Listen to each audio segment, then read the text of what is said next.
దేవుని నామమునకు స్తోత్రం కలుగును గాక.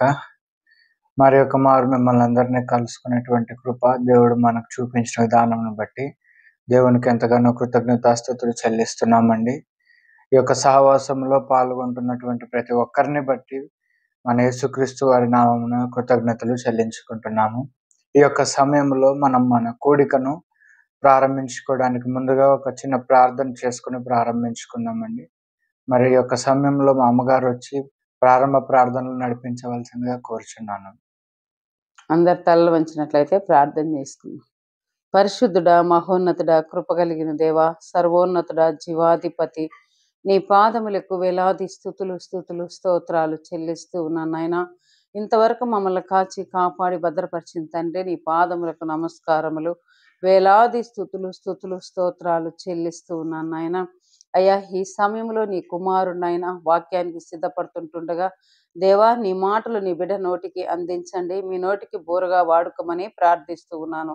సర్వాధికారి, సర్వశక్తిమంతుడా, జీవాధిపతి అయిన దేవా, మీ పాదములకు వేలాది స్తుతులు స్తోత్రాలు చెల్లిస్తున్నాను. అయ్యా, నీ మహా మహిమను బట్టి నిన్ను స్తుతిస్తూ ఉన్నాను తండ్రి. నాయనా, నీ పాదములకు కోట్ల కొలది స్తుతులు స్తోత్రాలు చెల్లిస్తూ ఉన్నాను.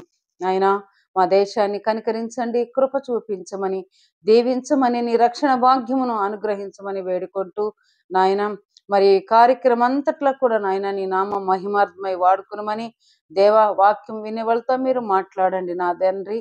నీ నామానికి మాత్రమే మహిమ తెచ్చుకునమని, మహిమ ఘనత ప్రభావములు మీకు చెల్లిస్తూ నజరేయుడైన యేసు నామములో అడిగి వేడుకుంటున్నాను తండ్రి, ఆమేన్. Praise the lord. ఈ యొక్క సమయంలో మనం కొన్ని కీర్తనలు పాడుతూ దేవుని నామంని స్తుతించి ఆరాధించుకుందామండి. దేవుడి నామమునకి స్తుతి మహిమ కలుగును గాక. చేరవచ్చిన మీ అందరికీ దేవుడి నామమున వందనములు తెలియజేస్తున్నాను. మరి యొక్క సమయంలో మనం కొద్ది సమయం దేవుణ్ణి స్తుతిద్దాం, ఆరాధిద్దాం. సంకీర్తన 9వ అధ్యాయం 11వ వచనం. సియోను వాసి అయిన యెహోవాను కీర్తించుడి, ఆయన క్రియలను ప్రజలలో ప్రచురం చేయుడి. ఈ విధంగా మనం దేవుణ్ణి స్తుతిద్దాం. సర్వచిత్తంబు నీదేనయ్యా, స్వరూపమిచ్చి మరించి అనేటువంటి ఒక పాటతో మనం దేవుణ్ణి స్తుతిద్దాం.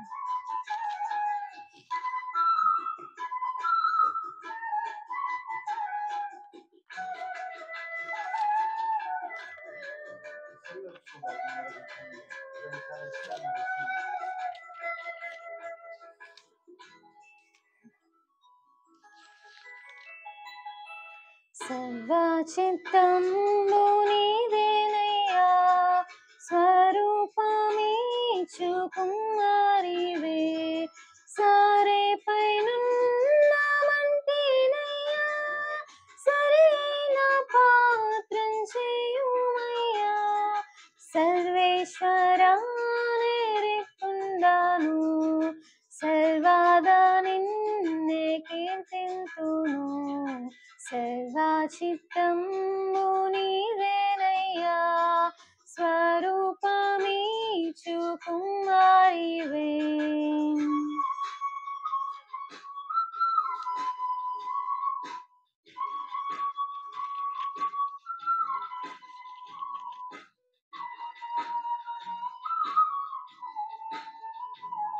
ప్రభు సిద్ధించు నీ చిత్తమే, ప్రార్థించుచుంటి నీ సన్నిధి, పరికింపుము నన్ని దివసంబున.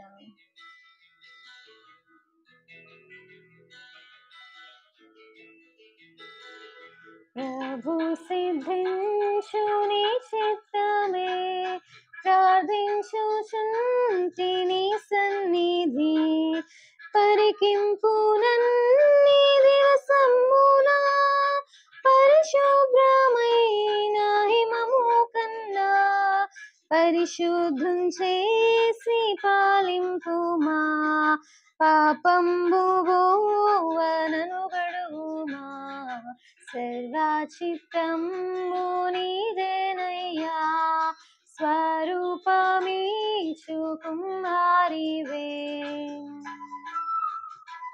నీ చిత్తమే సిద్ధించు ప్రభు, నిన్నే ప్రార్థింతు నా రక్షక, నీచమౌ గాయముల చేతను నిత్యంబు కృంగి అలసియుండ, నిజమైన సర్వశక్తుండవే నీ చేత బట్టి నన్ను రక్షింపుమా. దయచేసి ఎవరు మౌనంగా ఉండక నాతో పాటు స్తుతించండి. నీ చిత్తమే సిద్ధించు ప్రభు, నిన్నే ప్రార్థింతునా రక్షక. నిజముగా యాముల చేతను నిత్యము కృంగి అలసియుండా, నిజమైన సర్వశక్తుండవే. నీ చేత బట్టి నన్ను రక్షింపుమా, సర్వచిత్తము నీవేనయ్యా. స్వరూపమీచు కుమారివే, ఆత్మస్వరూపాని చిత్తమే అనిశంభు చెల్లు ఇహపరమున అధికంబుగా నన్ని ఆత్మతో ఆవారింపు నా రక్షక. అందరూ నాలో క్రీస్తుని చూడ, ఆత్మతో నన్ను నింపుము దేవా.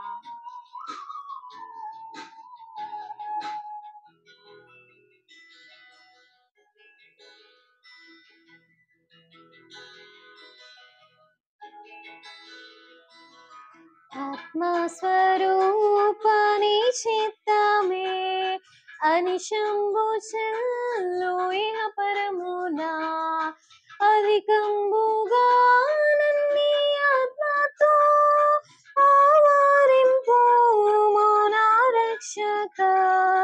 అందరూ నాలో క్రీస్తుని చూడా, ఆత్మతో నన్ను నింపుము దేవా. సర్వచిత్తము నీవేనయ్యా, స్వరూపమీచు కుమారివే. సరే పైనున్న మంటినయ్యా, సరైన పాత్రం చేయుమయ్యా. సర్వేశ్వరా నిరెక్తుండను, సర్వదా నిన్నే కీర్తింతును. సర్వచిత్తము నీవేనయ్యా, స్వరూపమీచు కుమారివే. హల్లెలూయా. దేవుని నామమునకే మహిమ కలుగును గాక. మరి ఈ యొక్క సమయంలో మనం కొద్ది సమయం దేవుణ్ణి ఆరాధిద్దామండి. ఎవరు మౌనంగా ఉండక మాతో కూడా కలిసి ఏకీభవించి, నిన్ను పోలిన వారెవరు, మేలు చేయు దేవుడవు, నిన్నే నేను నమ్మితిని మా దేవా అనేటువంటి పాటతో మనం దేవుణ్ణి ఆరాధిద్దాం.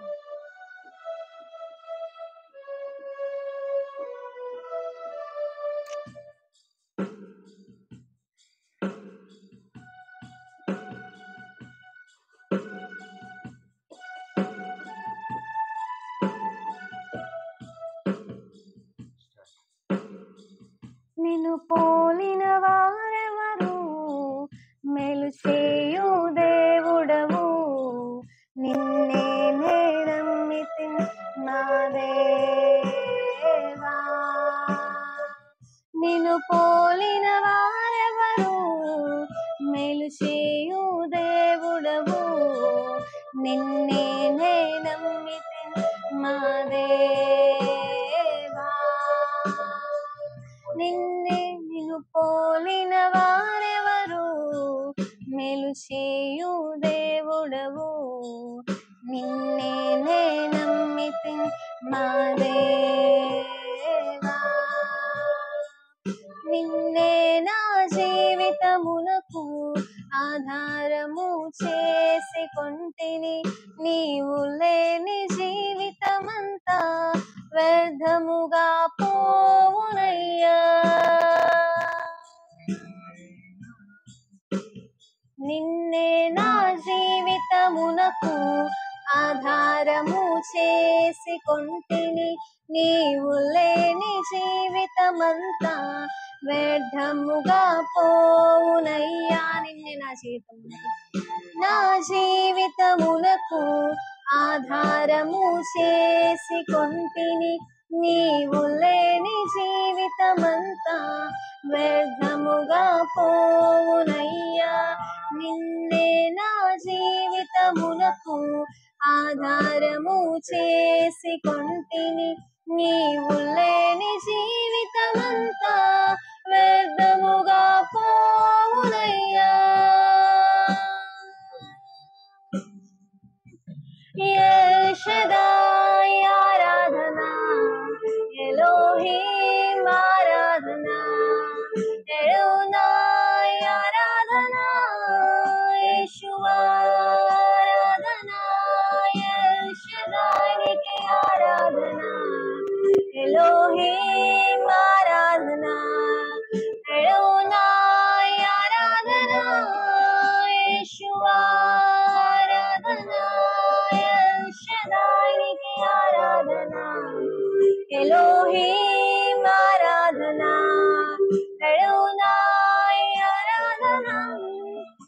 యేషువా ఆరాధనా.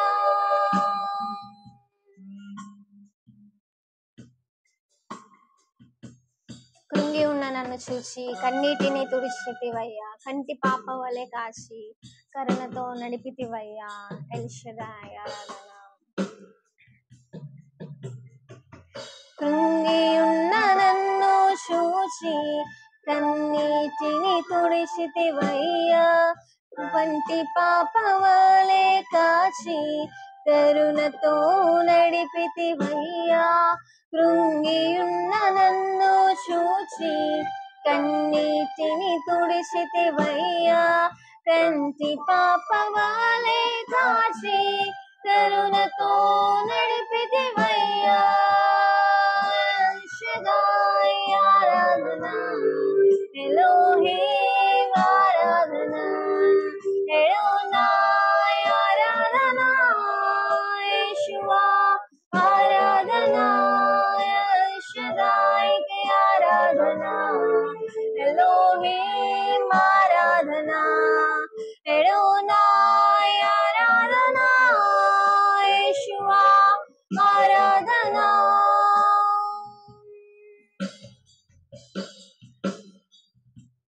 మరణపు మార్గమందు నడిచిన వేళయందు వైద్యునిగా వచ్చి నాకు మరో జన్మనిచ్చితివయ్యా. ఎల్ షదాయ్ ఆరాధన.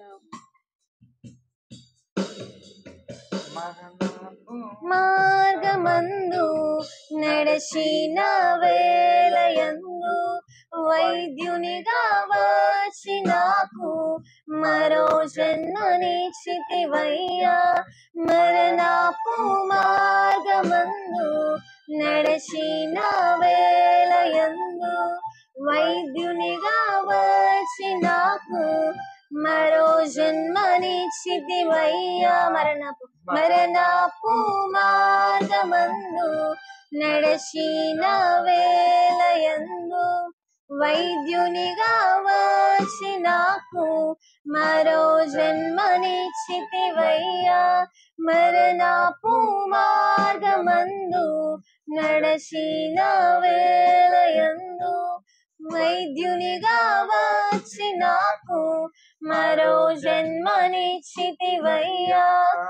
ఎల్ షదాయ్ ఆరాధనా, ఎలోహీం ఆరాధనా, ఎడోనాయ్ ఆరాధనా, యేషువా ఆరాధనా, ఎల్ షదానికి ఆరాధనా, ఎలోహీం ఆరాధనా, ఎడోనాయ్ ఆరాధనా, యేషువా ఆరాధనా, ఎల్ షదాయ్ ఆరాధనా, ఎలోహీం ఆరాధనా, ఎడోనాయ్ ఆరాధనా, యేషువా ఆరాధనా.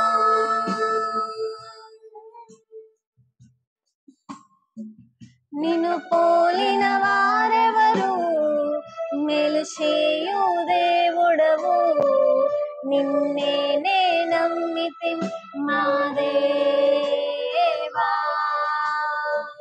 నిన్ను పోలిన వారెవరు, మేలు చేయు దేవుడవు, నిన్నే నే నమ్మితి మా దేవా. నిన్నే నా జీవితమునకు ఆధారము చేసి కొంటిని, నీవు లేని జీవితమంతా వ్యర్థముగా పోవునయ్యా. నిన్నే నా జీవితమునకు ఆధారము చేసి కొంటిని, నీవు లేని జీవితమంతా వ్యర్థముగా పోవునయ్యా.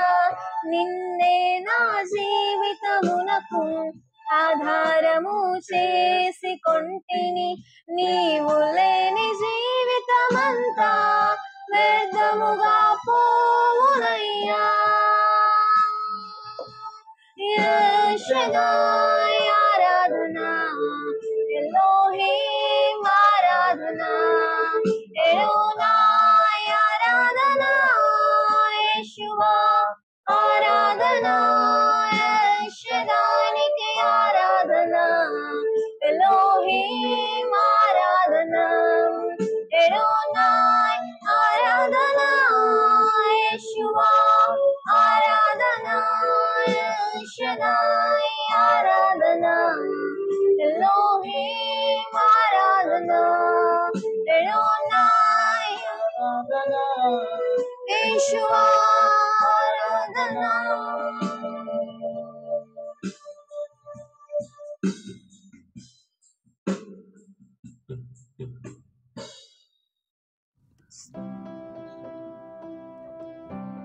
స్తోత్రం స్తోత్రం స్తుతి స్తుతి స్తుతి మహిమ ఘనత ప్రభావం చెల్లించుకొని చూపుతున్నామయ్యా. పరమ తండ్రి మీకు మహిమ ఘనత ప్రభావం చెల్లించుకొని చూపుతున్నాం. పరమ తండ్రి మీకు స్తోత్రం ప్రభావనైనా మా రక్షణకర్తమైన యెహోవా మీకు మహిమ ఘనత ప్రభావం చెల్లించుకొని చూపుతున్నామయ్యా. తండ్రి మరి యొక్క పునరుద్ధాన దినంలో ప్రభావం చేసిన దానికి విధానం బట్టి మీకు స్తోత్రం చెల్లించుకొని చూపుతున్నామయ్యా. ఈ విధంగా స్తుతించుటకు ఆరాధించుటకు ఇచ్చిన భాగ్యాన్ని బట్టి మీకు స్తోత్రం చెల్లించుకొని చూపుతున్నాం. గొప్ప పరమ తండ్రి స్తోత్రమయ్యా. తండ్రి అవునయ్యా, నేను పోలిన వారెవరు ఉన్నారయ్యా ప్రభా ఈ లోకాన ప్రభా. నీవు తప్ప మాకు ఎవరున్నారు ప్రభా, వేరొక దేవుడును లేడు ప్రభానైనా. మీకే స్తోత్రం చెల్లించుకొని చూస్తున్నామయ్యా. అవునయ్యా తండ్రి, ఎంతమంది జీవితాలనైనా కృంగిన స్థితిలో నుంచి ప్రభా వారిని లేవనెత్తి ప్రభా నీ కృపలోనైనా వారిని ఆశీర్వదింపజేసిన విధానం బట్టి మీకే మహిమ ఘనత ప్రభావములు చెల్లించుకొని చూస్తున్నామయ్యా. తండ్రి మీకే స్తోత్రం చెల్లించుకుంటున్నాం ప్రభానైనా. మరి ఎంతమంది జీవితాల్లో ప్రభా వారు కృంగిన స్థితిలో ఉన్నారు ప్రభా. ఆ బిడ్డలందరినీ బట్టి పాదం చెంత మొరపెడుతున్నారు ప్రభా. మరణాంచుల వరకు వెళ్ళిన బిడ్డలందరినీ పాదం చెంతకు సమర్పించుకొచ్చున్నానయ్యా. ఆ బిడ్డలతో మీరు మాట్లాడి ప్రభా వారిని దర్శించి ప్రభా వారి జీవితాన్ని నైనా ముందు కొనసాగే రీతిగా నడిపింపు దయచేయమని ప్రార్థిస్తూ ప్రాధేయపడుతున్నామయ్యా. యెహోవా మీకు మహిమ ఘనత ప్రభావములు చెల్లించుకొని చూస్తున్నామయ్యా. ప్రభా మీకే స్తోత్రం చెల్లించుకోవచ్చు ప్రభా. మరి యొక్క ముందున్న సమయాన్ని పాదం చెంతకు సమర్పించుకొని చూస్తున్నామయ్యా. నీ ప్రియ కుమారుడు ప్రభు మరి దిలీప్ గారినైనా తండ్రి వాక్యాన్ని బోధించబోతుండగా ప్రభా ఆ బిడ్డని మీ ఆధీనంలో ఉంచుకొని నడిపింపు దయచేయండి ప్రభా. ఆ బిడ్డ నోటి ద్వారా మీరే మాతో మాట్లాడమని ప్రార్థిస్తూ ప్రాధేయపడుతున్నామయ్యా. ఆ బిడ్డని మీ ఆత్మాభిషేకంతో నింపి నడిపింపు దయచేయమని ప్రార్థిస్తూ ప్రాధేయపడుతూ మీకే మహిమ ఘనత ప్రభావం చెల్లించుకోవచ్చు ప్రభా. ఈ నా యొక్క సమయాన్ని మీకే సమర్పించుకోవచ్చు ప్రభా. ఈ యొక్క స్తుతి అర్పణ యేసు నామం అడిగి వేడుకొనిచున్నాం గొప్ప పరమ తండ్రి, ఆమేన్. దేవుని నామానికి స్తుతి మహిమ ఘనత కలుగును గాక. ఇంతవరకు మనము దేవుని యొక్క నామమును స్తుతించుకునే విధానంను బట్టి దేవుని ఎంతగానో స్తుతిస్తున్నానండి. ఈ యొక్క సమయంలో మనం దేవుని వాక్యాన్ని ధ్యానించుకోవడానికి ముందుగా ఒక మాట ప్రార్థన చేసుకుందామండి. రాజా తండ్రి నాయన నీకు వందనాలయ్యా. ఇంతవరకు స్తుతి ఆరాధనలో మాకు తోడుగా ఉన్నందుకు నీకు స్తోత్రాలు నాయన. సర్వాధికారి నీ యొక్క సర్వాధికారంను గురించి నీ యొక్క కుమారులు కుమార్తెలతో నాయన నీ యొక్క వాక్యమును పంచుకునే కృప మీరు దయచేయమని ప్రార్థిస్తూ ప్రాధేయపడుతుండగానైనా నీవేనైనా నీ దాసుని నీ సిలువ చెంత మరుగు చేసి నీ కృపల్లో మీరు భద్రపరిచి బలపరిచి వాడుకొని మన యేసునామమున ప్రార్థిస్తున్నాం తండ్రి, ఆమేన్. ప్రైజ్ ది లార్డ్ అండి. దేవుని నామమునకే స్తోత్రం కలుగును గాక. ఈ యొక్క సమయంలో మనం ఈరోజు వాక్యాన్ని ధ్యానించుకుందామండి.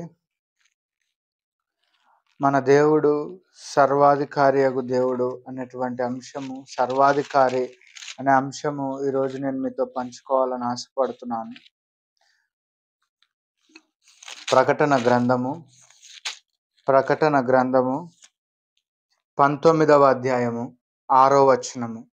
ప్రకటన గ్రంథము 19వ అధ్యాయము 6వ వచనము చదువుకుందాం. అప్పుడు గొప్ప జనసమూహపు శబ్దమును, విస్తారమైన జలముల శబ్దమును, బలమైన ఉరుముల శబ్దమును పోలిన యొక్క స్వరము, సర్వాధికారియు ప్రభువునగు మన దేవుడు ఏలుచున్నాడు. అక్కడి వరకు చాలండి. మరొకసారి చదువుకుందాం. సర్వాధికారియు ప్రభువునగు మన దేవుడు ఏలుచున్నాడు. దేవునికి స్తోత్రం కలుగును గాక. ఈ యొక్క సమయంలో మనం ఇక్కడ చూసుకున్నట్లయితే ఎవరు వెళ్తున్నారండి? ప్రభుత్వాలు వెళ్తున్నాయా? వ్యాపారస్తులు వెళ్తున్నారా? నాయకులు వెళ్తున్నారా? కాదండి. సర్వాధికారియు ప్రభువునగు మన దేవుడు ఏలుచున్నాడు. ఎవరు పరిపాలన చేస్తున్నారు, ఎవరు ఏలుచున్నారు అంటే మన దేవుడు వెళ్తున్నాడు. మన దేవుడు ఎవరండి? ఈరోజు మన అంశము సర్వాధికారి. మన దేవుడు సర్వాధికారి. ప్రతి ఒక్క అధికారాలకు కొన్ని పరిమితులు ఉంటాయి. ఈ ఊర్లో ఉండే అధికారి పక్క ఊరికి చల్లడు. ఈ దేశంలో ఉండే అధికారి పక్క దేశంలో చల్లడు. ఈ ఖండానికి చెందిన అధికారి వేరొక ఖండానికి వెళ్ళినప్పుడు చల్లడు. కానీ ఎక్కడైనా అధికారం ఉన్న వాళ్ళు ఎవరైనా ఉన్నారా అంటే కేవలం మన ప్రభువును దేవుడైన యేసు ప్రభుల వారు మాత్రమే సర్వాధికారి. ఈయన సర్వాధికారి అంటుంది బైబిల్. నా దేవుని యొక్క సర్వాధికారం గురించి నేను ఈరోజు మీతో వర్ణించుకోవాలనుకుంటున్నాను. ఈరోజు నా దేవుని సర్వాధికారానికి సంబంధించినటువంటి కొన్ని వ్యక్తిగత అనుభవాలు, ప్రత్యేకించి బైబిల్లో నేను తెలుసుకున్నవి మీతో పంచుకోవాలనుకుంటున్నాను. బైబిల్లో వ్యక్తిగతంగా ఆయన సర్వాధికారాన్ని రుచి చూసినటువంటి ఒక ఆయన గురించి మాట్లాడుకోవడానికి ముందుగా, ఒక దేశంలో పెద్ద ఎవరు ఉంటారు అంటే మామూలుగా మినిస్టర్లు ఉంటారు మన దేశాల్లో. కొన్ని దేశాల్లో రాజులు ఉంటారు, మంత్రుల పైన రాజులు ఉంటారు. రాజు కింద ఏ అధికారమైనా ఉంటుంది, ఏ ఉద్యోగమైనా వ్యాపారమైనా చేసుకోవాలంటే రాజు చిటికేస్తే అది జరిగిపోద్ది. అది రాజుకున్న అధికారం. కానీ రాజు కంటే పైన ఉన్న అధికారం ఎవరికి ఉంటుందండి? మన ప్రభువు దేవునికి ఆ అధికారం ఉంటుంది. ఆయన సర్వాధికారి. నా దేవుడు ఎంత గొప్పవాడో చూద్దాం రండి. ఆయన సర్వాధికారము ఎంత మట్టుకుందో చూద్దామా? లేఖనముల నుండి 2వ రాజుల గ్రంథము 20వ అధ్యాయము 2వ రాజుల గ్రంథం 20వ అధ్యాయము 1వ వచనం నుంచి. ఆ దినములలో హిజ్కియాకు మరణకరమైన రోగము కలగగా ఆమోజు కుమారుడును ప్రవక్తయునైన యెషయా అతని యొద్దకు వచ్చి, నీవు మరణమవుచున్నావు, బ్రతుకవు గనక నీ ఇల్లు చక్కబెట్టుకొనమని యెహోవా సెలవిచ్చుచున్నాడని చెప్పగా, అతడు తన ముఖము గోడ త్రట్టు తిప్పుకొని, యెహోవా యథార్థ హృదయుడనై సత్యముతో నీ సన్నిధిని నేను ఎట్లు నడుచుకుంటునో, నీ దృష్టికి అనుకూలముగా సమస్తమును నేను ఎట్లు జరిగించుతునో కృపతో జ్ఞాపకము చేసుకొనమని హిజ్కియా కన్నీళ్లు విడిచుచు యెహోవాను ప్రార్థించను. మరి ఒక మరి చూద్దామండి. హిజ్కియా కన్నీళ్లు విడిచుచు యెహోవాను ప్రార్థించను.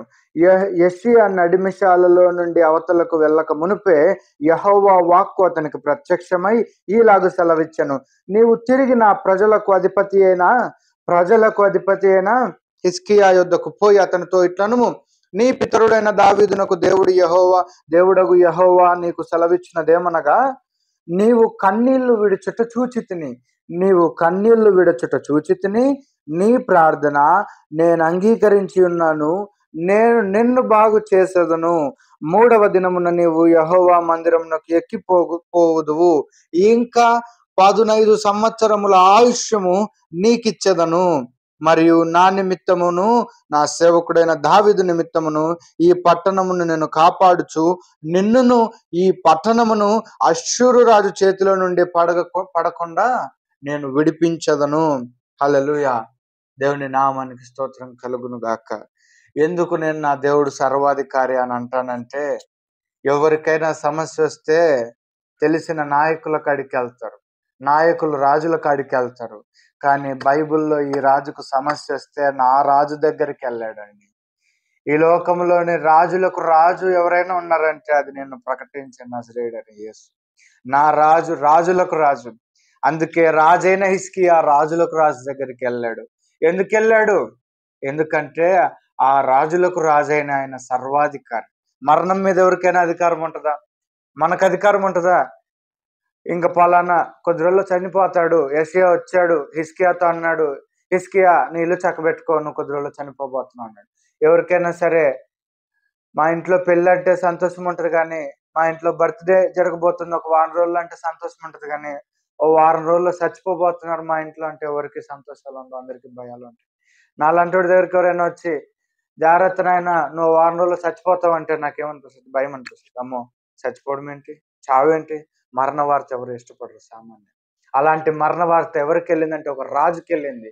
హిజ్కియా రాజుకి మరణ వార్త వెళ్ళినప్పుడు హిజ్కియా రాజు కన్నీళ్లు విడిచి ప్రార్థించడం మొదలు పెట్టాడు. గోడ తట్టుకు తిరిగి రహస్యంగా ప్రార్థించాడు. మనసిప్పాడు ఆయనతో, యెహోవా దేవునితో మనసిప్పి, దేవా నాయనా తండ్రి, నేను నీ దగ్గర ఎలా నడుచుకున్నానో నీకు తెలుసు కదయ్యా, నీ కృపతో నన్ను జ్ఞాపకం చేసుకున్నాయన అయ్యా, నాకు నాయన నీ సహాయం దయచేయను. ఈ యొక్క హిజ్కియా కన్నీళ్లు విడిచి ప్రార్థన చేసినప్పుడు దేవుడు ఆ కన్నీటి ప్రార్థన విని మరలా ఏ యెషయాతో అయితే మరణ వార్త పంపించాడో అదే యెషయాతో ఆయన జీవపు వార్త పంపిస్తాడండి.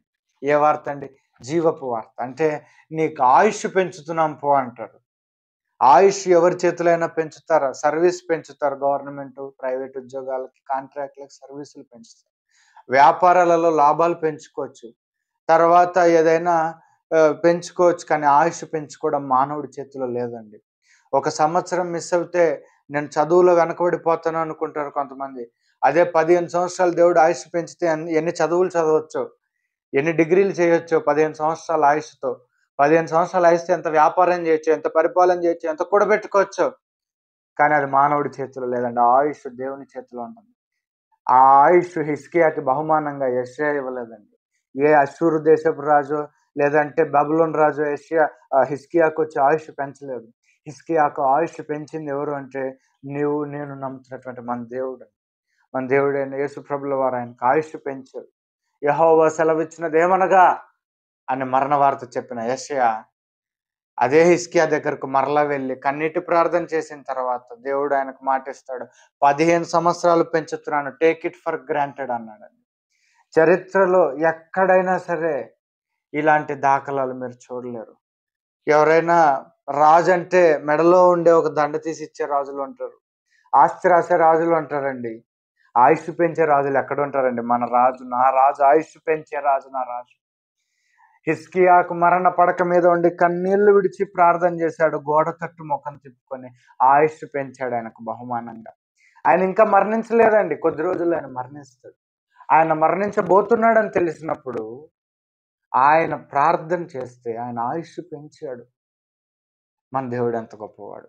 సర్వాధికారి అని ఎందుకన్నానంటే అన్ని అధికారుల కంటే గొప్ప అధికారం ఏంటంటే మరణం మీద అధికారమే గొప్ప అధికారము.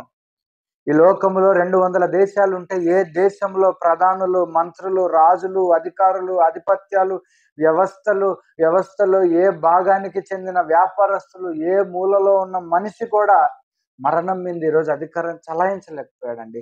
నా రాజు, నేను ప్రకటించే నా రాజు మరణం మీద అధికారం ఉన్నవాడు. అందుకే హిజ్కియా మరణాన్ని ఆపాడు. హిజ్కియా మరణాన్ని ఆపి ప్రొలాంగ్ చేశాడు, ఆయన ఆయుష్ను పెంచాడు. ఆ రోజు హిజ్కియా ఆయుష్ను పెంచాడు. ఆయన మరణ పడకల మీద ఉండి మరణానికి చేరువైన ఆయన్ని మరణం నుంచి తప్పించాడు నా దేవుడు. అందుకే నేను నా దేవుడిని అంటాను, సర్వాధికారియగు దేవుడు. సరే, మరణ పడకల మీద ఉన్న వారిని ఆయన ఆపుతాడు, ఆయుష్ పెంచుతాడు. అదొక చరిత్ర. మరొక చరిత్ర చూస్తే మరణం పడక మీద ఉన్న వారిని మరణం ఆపగలిగిన దేవుడు నా దేవుడు. మరణించిన వాడిని మరణించిన స్థితి నుంచి కూడా లేవనెత్తేవాడు నా దేవుడు. పిలిచే దేవుడు నా దేవుడు. చూద్దాం రండి, యోహాను సువార్త 11వ అధ్యాయము. యోహాను సువార్త 11వ అధ్యాయము 38వ వచనం చూడండి. అంతటా వాడు, ప్రభువా, నేను విశ్వసించుచున్నానని చెప్పి ఆయనకు మ్రొక్కెను. 11వ అధ్యాయము 38వ వచనము. యేసు మరలా తనలో మూలుగుచు సమాధి వద్దకు వచ్చెను. అది ఒక గుహ, దాని మీద ఒక రాయి పెట్టి ఉండెను. యేసు, రాయి తీసివేయుడి అని చెప్పగా చనిపోయిన వాని సహోదరి అయిన మార్త, ప్రభువా, అతడు చనిపోయి 4 దినములైనది గనుక ఇప్పటికే వాసన కొట్టుకొనునని ఆయనతో చెప్పెను. అందుకు యేసు, నీవు నమ్మిన ఎడల దేవుని మహిమ చూతు అని నేను నీతో చెప్పలేదా అని ఆమెతో అనెను. అంతటా వారు ఆ రాయి తీసివేసిరి. యేసు కన్నులు పైకెత్తి, తండ్రి, నీవు నా మనవి వినినందున నేను నీకు కృతజ్ఞతాస్తుతులు చెల్లించుచున్నాను. నీవు ఎల్లప్పుడూ నా మనవి వినుచున్నావని నేను ఎరుగుదును. కానీ నీవు నన్ను పంపితివని చుట్టూ నిలిచి ఉన్న ఈ జనసమూహము నమ్మునట్లు వారి నిమిత్తమై ఈ మాట చెప్పిచునెను. ఆయన అలాగు చెప్పి 43వ వచనము, లాజరు బయటికి రమ్మని బిగ్గరగా చెప్పగా చనిపోయిన వాడు కాళ్ళు చేతులు ప్రేతవత్సరముతో కట్టబడిన వాడై వెలపలికి వచ్చెను. అతని ముఖమునకు రుమాలు కట్టి ఉండెను. అంతటా యేసు, మీరు అతని కట్లు విప్పి పోనీయుడని వారితో చెప్పాను. హల్లెలూయా. దేవుని నామానికే స్తోత్రం కలుగును గాక. ఆమెన్. నమ్మిన వారు నాతో కూడా కలిసి దేవుని స్తోత్రించండి. హల్లెలూయా. నా దేవుడు ఎంత గొప్ప దేవుడు అండి. చనిపోయి సమాధిలో ఉంటే లాజరు ఎక్కడున్నాడు? ఒక సమాధిలో ఉన్నాడు. ఆ సమాధికి రాయింది, గొండ్రాయింది. అలాంటి సమాధిలో ఆయన ఉంటే ఆయన అక్క చెల్లెళ్ళు, తోడబుట్టిన వాళ్ళు, బంధువులు, మిత్రులు అందరూ ఏడుస్తున్నారు బోర్న. ఎందుకు? లాజరు చనిపోయాడు. లాజరు బాగా కావాల్సిన యేసయ్యకు.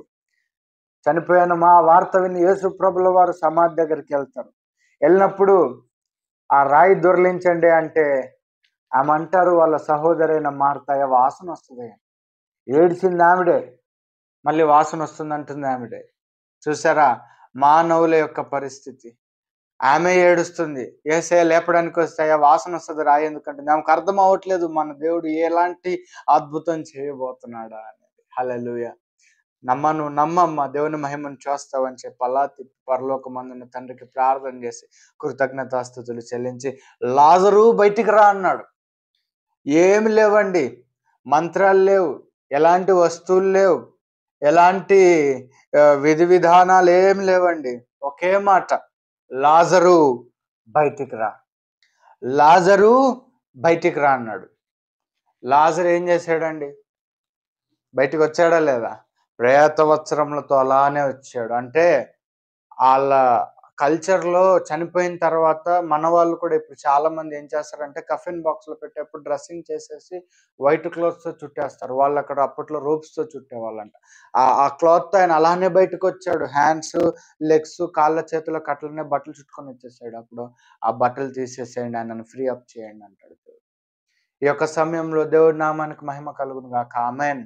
ఈ యొక్క సమయంలో నేను పంచుకోవాలనుకున్న విషయం ఏంటంటే, మన దేవుడు చనిపోయి మరణించిన తర్వాత కుళ్ళు బట్టి వాసన వస్తుంది అంటుంది మార్త. కుళ్ళు పట్టిందయ్యా, వాసన వస్తుందయ్యా అని అంటే, అయ్యా అని అంటే కూడా అమ్మా నువ్వు విశ్వసించమ్మా దేవుని మహిమను చూస్తావని పిలిచాడు. ఆ రోజు హిజ్కియా ప్రార్థన చేశాడు, కన్నీళ్ళు విడిచి ప్రార్థన చేశాడు. ఏం చేశాడండి? 15 సంవత్సరాల ఆయుష్ పెంచాడు. మార్త కుళ్ళు బట్టి వాసన వస్తున్నాడు అంటే నువ్వు విశ్వసించమ్మా దేవుని మహిమను చూస్తావని సమాధి దగ్గరికి వెళ్ళి లాజరు బయటికి రా అన్నాడు. చనిపోయిన శవము నడుచుకుంటూ వచ్చింది అలాగా. ఎంత అద్భుతం, ఎంత ఆశ్చర్యం! ఇది దేవుని యొక్క సర్వాధికారం. ఈరోజు నేను వెళ్తాను, ఎన్నో గ్రేవ్ యార్డ్స్ ఉన్నాయి, ఎన్నో సమాధులు ఉన్నాయి. ప్రతి సమాధి కాడికి పోయి అయ్యా దిలీప్ కుమార్ లేచిరా అని చచ్చిపోయిన శవాల కాడికి పోయి అంటే వస్తారు? రారు. ఎందుకు రారు? సర్వాధికారం నాకుందా? మనకుంటుందా? మన దేవుడు సర్వాధికారి అండి. ఆయన ఎవరికి టైం టు టైం ఏ అధికారం ఇవ్వాలో ఆ అధికారం ఇస్తాడు. ఈరోజు నేను మీతో పంచుకోవాలనుకున్న విషయం, మన దేవునికి అసాధ్యమైంది ఏది లేదు. నమ్ముట నీ వల్లనైతే నమ్మువానికి సమస్తం సాధ్యమే. విశ్వాసంలో, నిరీక్షణలో, దేవునితో సహవాసంలో అంటుకట్టబడి ఉన్నప్పుడు ఈ యొక్క సమయంలో మరలా నేను మీతో పంచుకుంటున్న వాక్యం అండి. ఆ రోజు హిజ్కియా గోడ తట్టు తిరిగి ప్రార్థన చేశాడు. హిజ్కియా గోడ తట్టు తిరిగి కన్నీళ్లు విడిచి ప్రార్థన చేశాడు ఆయన. కానీ దేవుడు ఆయన వదిలిపెట్టాడా? వదిలిపెట్టలేదు. హిజ్కియా కన్నీటి ప్రార్థన ఆయనకు 15 సంవత్సరాల ఆయుష్ పెంచింది. లాజరు యొక్క ప్రేతవత్సరాలతో సమాధిలో ఉంటే ఆయన సమాధిలోంచి లాజరును బయటికి రప్పించాడు. ఈరోజు మన దేవుడు అంత గొప్ప దేవుడు, సర్వాధికారం కలిగిన వాడు. చనిపోయిన లాజరును బ్రతికించాడు నా దేవుడు. చావుకు సిద్ధంగా ఉన్న హిజ్కియాకు 15 సంవత్సరాల ఆయుష్ పొడిగించాడు నా దేవుడు. ఈరోజు చూస్తున్న మీరు, చెప్తున్న నేను, మనం విశ్వసించాల్సింది ఏంటి అంటే, నేను ఒక సర్వాధికారిని ఆరాధిస్తున్నాను, ఒక సర్వాధికారి అయిన దేవుని విశ్వసిస్తున్నానని మనం నమ్మాలి. చెప్పే నేనైనా సరే మాటలకు పరిమితం అవ్వక విశ్వసించాలండి. మనం అందరం చాలా మంది విశ్వాసయాత్రలో కృంగిపోతారు. ఇది అవ్వదు, ఇది జరగదు, నా జీవితం ఇంతే అనుకుంటారు. లేదమ్మా, అవుతుంది, జరుగుతుంది. నీ దేవుడు సర్వాధికారి అయిన దేవుడు. నా దేవుడు సర్వాధికారి అయిన దేవుడు. నన్ను సృష్టించిన మన దేవుడు సర్వాధికారి అయిన దేవుడు. హిజ్కియాకు 15 సంవత్సరాలు పొడిగించిన సర్వాధికారి, లాజరు సమాధి నుంచి బయటికి పిలిచిన సర్వాధికారే ఈ రోజు మనతో ఉన్నాడమ్మా. మన సర్వాధికారి మనతో ఉన్నప్పుడు మనం భయపడాల్సిన అవసరం లేదు, దిగులు పడాల్సిన అవసరం లేదు, మనం నిరీక్షణ కోల్పోవాల్సిన అవసరం లేదు. పరిగెత్తుకొని దేవుని సన్నిధికి వచ్చి అయ్యా అని ఆయన సన్నిధిలో మనసు విప్పి ప్రార్థన చేసినప్పుడు, హిజ్కియా చేసిన కన్నీటి ప్రార్థన మనం చేసినప్పుడు, అక్కడ లాజరు సమాధి దగ్గర ఉన్న వాళ్ళకు ఉన్నటువంటి నిరీక్షణ, విశ్వాసం మనం పెట్టుకున్నప్పుడు, ఆ రోజు హిజ్కియా జీవితంలో ఎలాంటి అద్భుతమైతే జరిగి 15 సంవత్సరాల ఆయుష్ పెరిగిందో, లాజరు ఎలాగునైతే సమాధిలోంచి బయటికి జీవంతో మరలా బయటికి వచ్చాడో, ఈరోజు మన జీవితంలో మరణ దశలో ఉన్న మన ఆధ్యాత్మిక స్థితిని, మరణ దశలో ఉన్నటువంటి మన యొక్క శారీరక స్థితిని, మన ఆర్థిక స్థితిని, మన యొక్క మానసిక స్థితిని, మన యొక్క సామాజిక స్థితిని దేవుడు తిరిగి మరలా కట్టబోతున్నాడు. నమ్మిన వారు నాతో కూడా ఆమెన్ చెప్పండి. ఆమెన్. హల్లెలూయా. ఈరోజు అబద్ధాల మాటలు, గాలి మాటలు చెప్పడానికి బైబిల్ నిన్ను పట్టుకోలేదండి. నా దేవుడు సర్వాధికారి. ప్రకటన గ్రంథంలో ఆయన సర్వాధికారంను ఎలాగునైతే స్తుతించారో, ఆ సర్వాధికారం హిజ్కియాను బతికించి 15 సంవత్సరాలు పొడిగించింది ఆయుష్. ఆ సర్వాధికారము లాజరును సమాధి నుంచి లేపింది. ఈరోజు చూస్తున్న వాళ్ళలో నా సమస్య చాలా పెద్దది, ఇది ఆఫీసర్లు చేయలేరు, గవర్నమెంట్ చేయలేరు, వ్యవస్థ చేయలేదు, ఈ ప్రభుత్వాలు చేయలేరు, యంత్రాంగం చేయలేదు, ఏది చేయలేదు అని ఉంటారు. ఏది చేయకపోయినా బాధ లేదమ్మా. చూసే ప్రతి ఒక్కరికి నేను చెప్పగలిగేది ఏంటంటే, ఏ సమస్యనైనా సరే సర్వాధికారి అయిన నా దేవుడు క్లియర్ చేయగలుగుతాడు. ఆమేన్. ఆ సర్వాధికారిని మనం విశ్వసించినట్లయితే, హిజ్కియా వల్లే మనం విశ్వసించినట్లయితే, ఆ సమాధి దగ్గర ఉన్నటువంటి వారి వల్లే మనం ఈ యొక్క సమయంలో దేవుని యందు నిరీక్షణ కలిగి ఉన్నట్లయితే, అక్కడ జరిగిన కార్యము మన జీవితాల్లో, చెప్తున్న నా జీవితంలో, వింటున్న మీ జీవితంలో దేవుడు చేయడానికి సమర్థుడు. ఆమేన్. దేవుడి నామమునకు స్తోత్రం కలుగును గాక. ఆమేన్. ఈ యొక్క సమయంలో దేవుడి యొక్క చిన్న వాక్యాన్ని దీవించును గాక. ప్రార్థించుకుందామండి. రాజులకు రాజా, ప్రభులకు ప్రభు, అత్యున్నత సింహాసనంపై ఆసనమైన దేవానికి వందనాలయ. ఈ యొక్క సమయంలో నాయన హిజ్కియా కన్నీటి ప్రార్థన చేసినప్పుడు 15 సంవత్సరాలు పొడిగించావు వయస్సు, ఆయుష్. అయ్యా, లాజరు యొక్క కుటుంబం నాయన విలపించినప్పుడు నాయన సమాధిలోంచి లాజరును బయటికి లాగావు నాయన. ఈ యొక్క వాక్యం మాతో మాట్లాడి నీ యొక్క సర్వాధికారమును గురించినటువంటి విశేషాలు మాతో మాట్లాడి తెలియజేసి మా యందు విశ్వాసము, నిరీక్షణను స్థిరపరిచి బదిలపరుస్తున్నందుకు నీకు వందనాలు, స్తోత్రాలు, స్తుతులు నాయన. చూస్తున్న నా అక్క చెల్లెలు, అన్నతమ్ములు, నా యొక్క విశ్వాస యాత్రలో నా సహ విశ్వాసులందరి కొరకు ప్రార్థిస్తున్నాను నాయన. వారందరినీ వ్యక్తిగత జీవితాలన్నీ సన్నిధిలో ప్రార్థిస్తున్నాను నాయన. అయ్యా, వారు నేను నాయన నీ సన్నిధిలో నీ సర్వాధికారానికి లొంగిపోతూనైనా, ఒప్పుకుంటూనైనా నీ సర్వాధికారంలోనైనా మేము అనేకమైనటువంటి మేలులు, దీవెనలు, ఆశీర్వాదాలు పొందుకొనినైనా ఈ లోకములో నీ సాక్షులుగా, బలమైన సాక్షులుగా మేము నైనా దీవించబడి అడుగులు ముందుకు వేటుకునే కృప చూపించమని ప్రార్థిస్తూ, ఏమైనానైనా పొరపడింటే దయతో మమ్మను మన్నించమని అయ్యా నీకే కృతజ్ఞతాస్తుతులు చెల్లిస్తూ ఈ కూడిక అంతటిని బట్టి నీకే స్తోత్రాలు ఆలపిస్తున్నాయినా నజరేయుడైన యేసు నామమున ఈ ప్రార్థన అడిగి వేడుకొనుచున్నాం మా పరమ తండ్రి. ఆమెన్. దేవుని నామానికే మహిమ కలుగును గాక. Amen. May God bless you all.